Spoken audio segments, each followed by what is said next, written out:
Once we accept the basics or the theory or the idea that we human beings are a composite of what appears to be opposite states or situations like energy, matter, good and bad, light and shadow. Once you accept that theory, then it's the question of now experiencing it, battling with it, realizing it, that whatever comes to you in your experiences, your mind tries to recall previous experiences in its memory bank so as to choose that which is conducive, that which you consider to be good. What does that mean? It is towards higher consciousness, towards better quality life, more fulfilled life. These are all words we give. But ultimately it means that you are not going to be scared, shocked, or destituted. You understand it. You can only understand something if you are a bit above it, beyond it. Higher up, you can see lower down easier. Our understanding of Earth became much more deep and better and more accurate when we had GPS and outer satellites.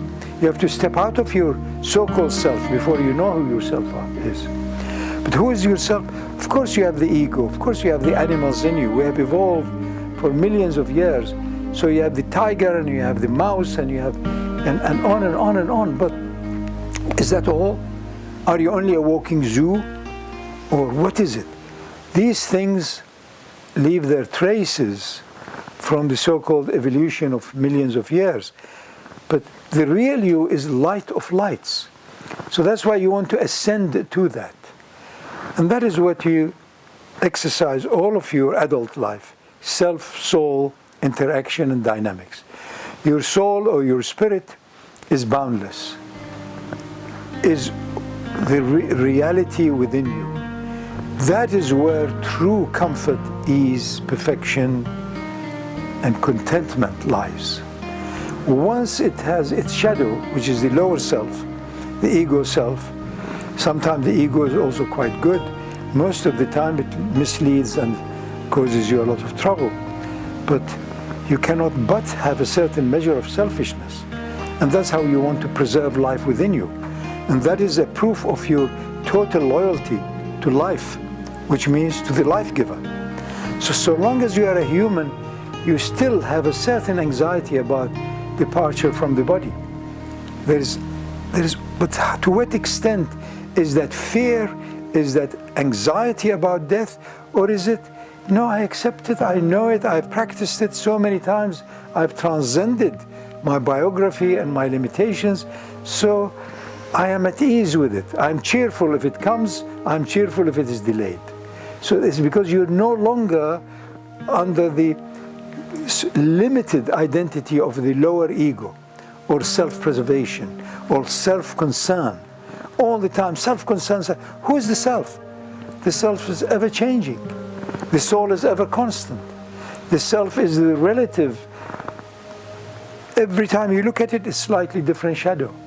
Whereas you can see that it is changing because you have within you the lens of the changeless. That is the soul or the spirit.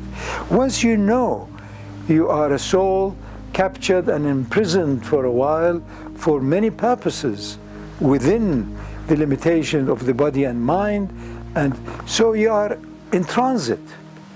When you are in transit, you can't, be obsessed with fixation of fixed this and that. It's changing. It's transit. That's why I said you can't build a house on a flimsy bridge. The bridge is for you to cross over. From where? From the unseen before you were born to the unseen after you die.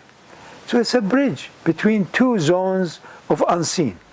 But in the meantime, you have exercised a lot of rational, if you like, thoughtful, and so-called connectedness. So that's why we call it normal consciousness, because others have the same thing.